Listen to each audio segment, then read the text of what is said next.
तो आज हम in series the red Dar की स्टोरी को एक्सप्लेन करने वाले हैं। ये मूवी एक सीक्वल है इसकी पहले 2 पार्ट्स की, और उन दोनों पार्ट्स को मैंने ऑलरेडी अपने चैनल पे अपलोड कर रखा है। अगर आप उन दोनों पार्ट्स को देखते हो तो आपको ये वाली स्टोरी पूरी की पूरी समझ में आ जाएगा। स्टार्ट करने से पहले मैं हुसन और आप देख रहे हो हमारी चैनल मूवी टॉक्स को। अगर आपको हॉरर कहानियाँ पसंद आता है तो ये चैनल बस आप ही के लिए ही बनी है, सो इसे सब्सक्राइब करके रखो। So let's start. पिछले स्टोरी में हमने देखा था कि जॉस अपने बेटे डल्टन को हिल से बचा के ले आया था एंड कार्ल नाम के एक आदमी जॉस के फैमिली का याददाश्त मिटा दिया था ताकि वो लोग अपनी आगे की ज़िंदगी बिना किसी डर के जी सके। एंड हम इस मूवी में जॉस की फैमिली को एक कब्रिस्तान में देखते हैं क्योंकि जॉस की मॉम अब नहीं रही। अब जॉस की फैमिली की हालत पहले से काफ़ी बदल चुका है। रिनी जॉस को डिवोर्स दे चुकी है एंड उसकी दोनों बच्चे अब रिनी के साथ ही रहते हैं, और इसी वजह से डल्टन अपने डैड से काफ़ी नाराज़ है। एंड कल डल्टन कॉलेज ज्वाइन करने वाला है, वो भी किसी दूसरे सिटी में। तो रिनी जॉस को डल्टन के साथ जाने के लिए कहता है एंड वो लोग वहाँ से निकल जाते हैं। जॉस वहाँ पे एक ओल्ड मैन को जल्दी जल्दी जाते हुए देखता है, तब उसे ऐसा लगता है कि वो उस ओल्ड मैन को जानता है, इसीलिए जॉस उस आदमी को रोकता है। एंड ये ओल्ड मैन और कोई नहीं बल्कि वही आदमी जिसने जॉस की फैमिली को बचाया था। इसका नाम था कर्ल। जॉस उससे कहता है कि क्या मैं आपको जानता हूँ? तब कर्ल बताता है कि मैं तुम्हारे मॉम को जानता था और इसीलिए तुम्हें ऐसा लगता है। एंड कर्ल वहाँ से चला जाता है। एंड जब जॉस गाड़ी से वहाँ से निकलने ही वाला था तब जॉस के पीछे हम एक आदमी को देख पाते हैं। एंड अगले ही दिन सुबह जॉस डल्टन को लेके निकल पड़ता है कॉलेज के लिए एंड वो दोनों डल्टन के रूम में एंटर करते हैं। जॉस डल्टन को एक पार्टी के लिए इनविटेशन कार्ड देता है एंड वहाँ पे जाने के लिए कहता है, पर डल्टन वहाँ जाने के लिए मना कर देता है। एंड उसके साथ साथ जॉस को कहता है कि आप एक अच्छे डैड नहीं हो एंड आप हम सभी को टाइम नहीं देते। एंड ये सुन के जॉस काफ़ी नाराज़ हो जाता है एंड वो मायूस होकर घर वापस आ जाता है। डल्टन का रूम पार्टनर एक क्रिस नाम की एक लड़की होती है जो कि अगले ही दिन किसी और रूम में शिफ्ट होने वाली थी। डल्टन के साथ क्रिस की काफ़ी अच्छी दोस्ती बन जाती है। एंड यूँ कि डल्टन अपने आर्ट्स के लिए कॉलेज ज्वाइन किया था तो वो आर्ट्स क्लास में आता है जहाँ पे टीचर सभी स्टूडेंट का उनका बनाया हुआ ड्राइंग्स को फाड़ देने के लिए कहता है।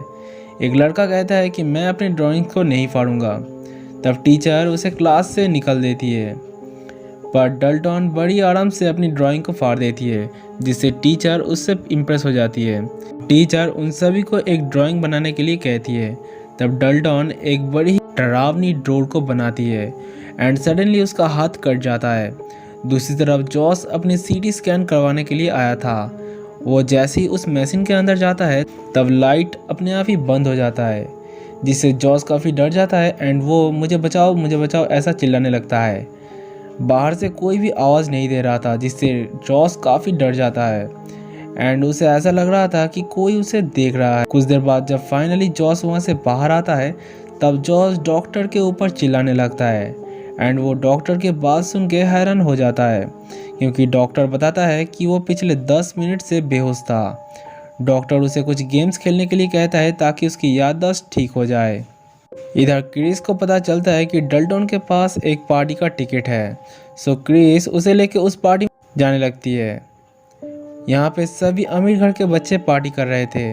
वो दोनों एक लड़के के रूम में जाके उसकी टॉयलेट सीट के ऊपर खुजली वाली पेपर स्प्रे फेंक देता है। इधर डल्टन पास वाले टॉयलेट में एक लड़के को देख पाता है और वो काफ़ी अजीब दिख रहा था एंड अचानक वो लड़का डल्टन के ऊपर वॉमिट कर देता है।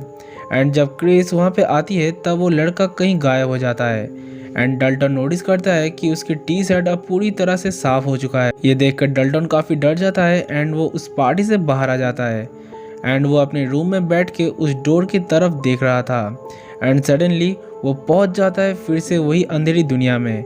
एंड डल्टन ऊपर क्रिस के रूम में आके पियानो बजाने लगता है जिससे क्रिस जाग जाती है, पर उसे डल्टन दिखाई नहीं देता। जब डल्टन अपने रूम में वापस आ रहा था तब उसके पीछे हमें क्रिएचर को देख पाते हैं, पर डोर बंद होने की वजह से वो अंदर नहीं आ पाता। कुछ देर बाद डल्टन के रूम में क्रिस आती है एंड उसे पता चल चुका था कि डल्टन ही उसके कमरे में आया था एंड डल्टन उसे उस पेंटिंग के बारे में बताता है। वो बताता है कि पता नहीं क्यों मुझे ऐसा लगता है कि कोई उस डोर के उस पार है। इधर हम जॉस को देखते हैं, वो एक गेम खेल रहा था अपनी मेंटल हेल्थ को ठीक करने के लिए। तभी हम बाहर एक आदमी को देख पाते हैं। वो आदमी ग्लास तोड़ के अंदर आ जाता है। जॉस उससे भाग के अपने रूम में आ जाता है एंड उस आदमी को देख के ऐसा लग रहा था कि वो जॉस को कुछ कहने की कोशिश कर रहा है। एंड तभी वो आदमी जॉस को धक्का दे देता है जिससे जॉस बेहोश हो जाता है। एंड जब जॉस की होश आता है तब उसे कुछ फोटोज़ मिलता है एंड उसे याद आता है कि जो आदमी आज आया था वो आदमी उसी के ही डैड है। क्रिस डल्टन को एक वीडियो क्लिप दिखाती है जहाँ पे एलिस बता रही थी कि इस दुनिया में कुछ ऐसे भी लोग हैं जो दूसरी दुनिया में आ जा सकते हैं, पर एलिस उन सभी को सावधान कर रहे थे क्योंकि ये बहुत ज़्यादा खतरनाक है।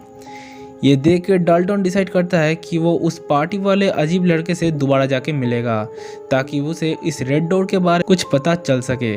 इसलिए डाल्टन उस रूम में जाके सोने लगता है, पर फौरन उसके आत्मा उसके शरीर से बाहर निकल जाता है एंड उस लड़के को ढूंढने लगता है। अचानक लाइट्स ऑफ हो जाता है एंड वो अपने कमरे की तरफ वापस आने लगता है, पर जैसे ही वो डोर खोलता है वो देखता है कि क्रिस के ऊपर एक डेविल बैठा हुआ है और वो डेविल डल्टन को देख के वहाँ से भाग जाता है, जिससे क्रिस काफ़ी डर जाती है एंड डल्टन को ये सलाह देती है कि तुम इन सब चीज़ों में मत पड़ो। घर आते वक्त डल्टन अपने भाई को कॉल करता है एंड उसे उस रेड डोर के बारे में पूछता है। तब उसका भाई बताता है कि मुझे बस एक ही सपना बार बार आता है कि हम सब एक बेसमेंट में छुप रहे हैं और कोई हमें मरने की कोशिश कर रहा था। ये सुन के डल्टन को कुछ समझ आता है एंड वो घर जाके उस पेंटिंग को कंप्लीट करने लगता है एंड उसे पता चल जाता है कि उसका डैड उसे एक बार मारने की कोशिश किया था। ये देख कर डाल्टन काफ़ी नाराज़ हो जाता है।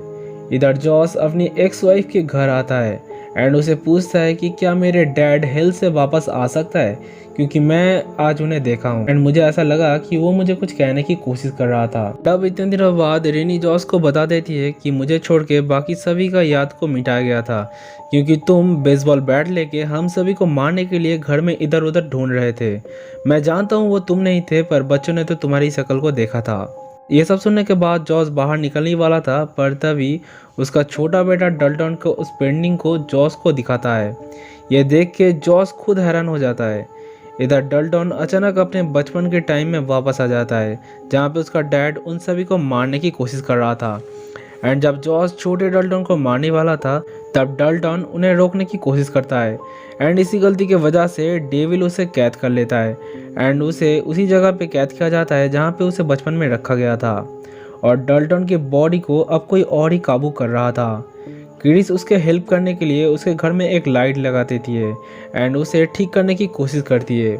एंड इसी टाइम क्रिस नोटिस करता है कि डल्टन की बिहेवियर कुछ अलग है एंड जब क्रिस उसे ठीक से देखती है तब वो समझ जाती है कि ये डल्टन नहीं बल्कि कोई और है।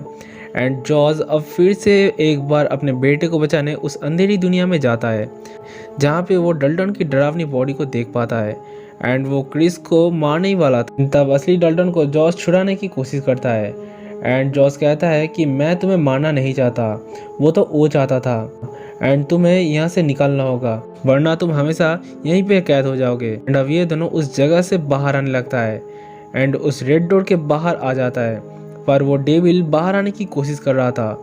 सो जॉस अपने बेटे को वहाँ से जाने के लिए कहता है एंड खुद उस डोर को पकड़ के बैठे रहता है एंड उसे ऐसा लग रहा था कि वो अब मर जाएगा, पर ऐसा नहीं होता। डल्टन उस रेड डोर को पेंट कर देता है ब्लैक कलर में, जिससे वो डेविल वहाँ पे कैद हो जाता है एंड जॉस वहाँ पे अपने डैड को देख पाता है एंड तभी जॉस की होश आ जाता है एंड अगले ही दिन सुबह जॉस अपने घर वापस आ रहा था।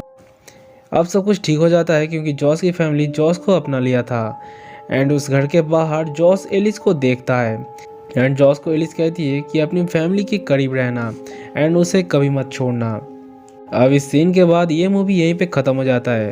अगर स्टोरी पसंद आया है तो प्लीज़ लाइक कर देना एंड चैनल को सब्सक्राइब करना मत भूलना।